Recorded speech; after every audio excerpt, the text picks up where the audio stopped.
partikel atom, lalu menjelaskan 5 model atau 5 teori atom. Ya, 5 perkembangan teori atom yang dimulai dari teori atom rekombinan sampai ke teori atom skromatografia. Selanjutnya kita bahas sedikit ya. Kita bahas sedikit kembali mengenai struktur atom. Struktur atom itu terdiri dari 3 partikel ya.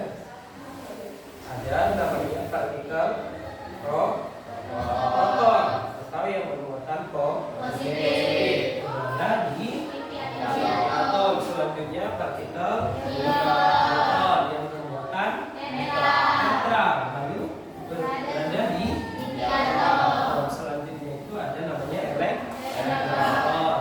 Berada di kulit atom dan bermuatan negatif. Dan untuk perkembangan teori atom pada saat ini itu ada 5 model atau 5 teori, dimulai dari teori atom proton, lalu ada teori atom Joule Thomson, selanjutnya ada Rutherford, lalu ada Niels Bohr, dan terakhir mekanika kuantum atau teori Erwin Schrödinger. Untuk hari ini membuat lagi suatu diskusi ya, agar kalian lebih memahami materi dan lebih bisa berbagi juga pemahamannya. Jadi untuk hari ini silakan berdiskusi dengan teman semejanya dengan tema diskusinya atau topik diskusinya adalah jelaskan kelebihan dan kelemahan teori atom Niels Bohr. Sekali lagi, tema atau topik diskusi hari ini adalah jelaskan kelebihan dan kelemahan teori atom Niels Bohr. Coba didiskusikan dengan teman sebangkunya. Silakan berdiskusi.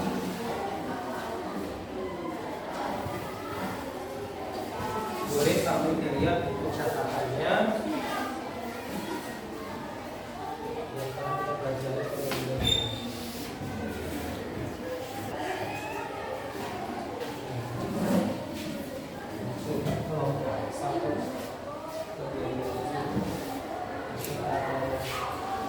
Yang sini atau yang ditemukan sudah ada, sudah mengerti dengan tema kelompok 2 ada yang ditanyakan.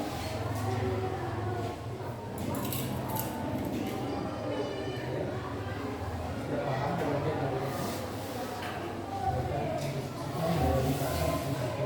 tugas kelompok 3.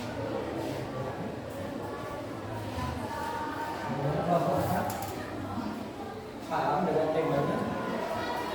Paham?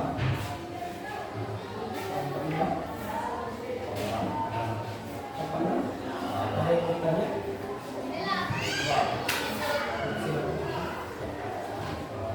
Teori atom Bohr ini lebih baik ya untuk menjelaskan kembali bagaimana model atomnya tadi.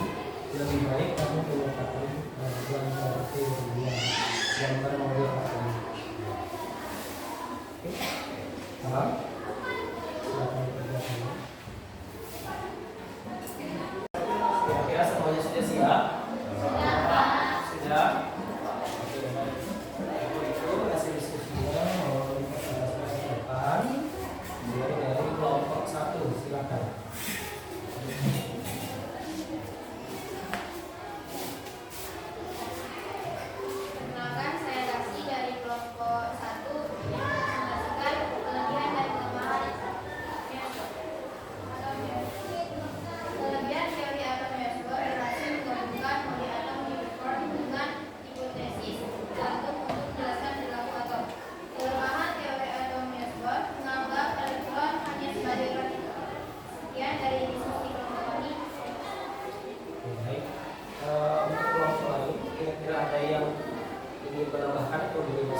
sekelompok 3 juga sholat terus menunjukkan benar, lalu menunjukkan keutamaan pada kelompok.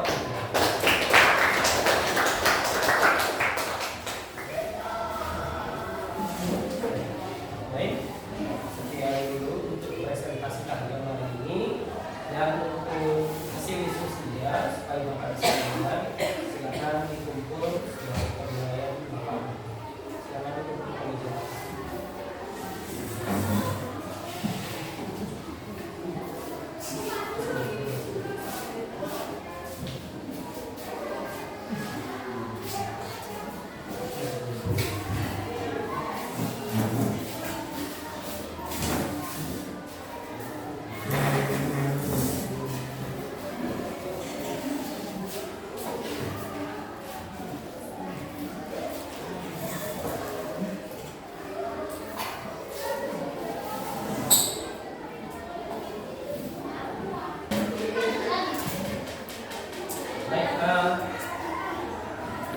Kita kalian tadi sudah mendiskusikan kelebihan dan kelemahan daripada teori atomisme.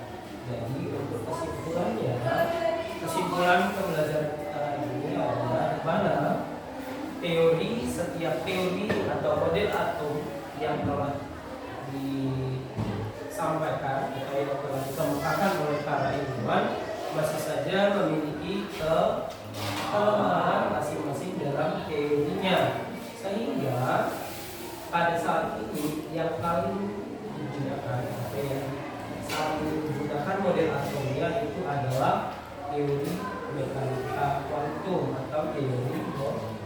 Baik, semoga perkenalkan kalian dapat membaca kembali, mengulas kembali mengenai struktur atom, pengembangan teori atom, agar minggu depan kita akan melaksanakan psikologi.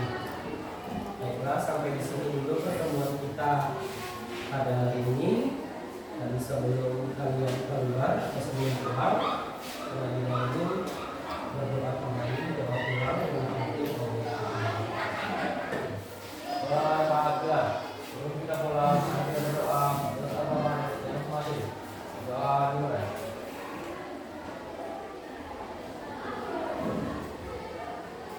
Doa selesai. Salam kepada Pak Guru. Selamat siang Pak. Selamat siang semuanya. Silakan pulang ke rumah masing-masing.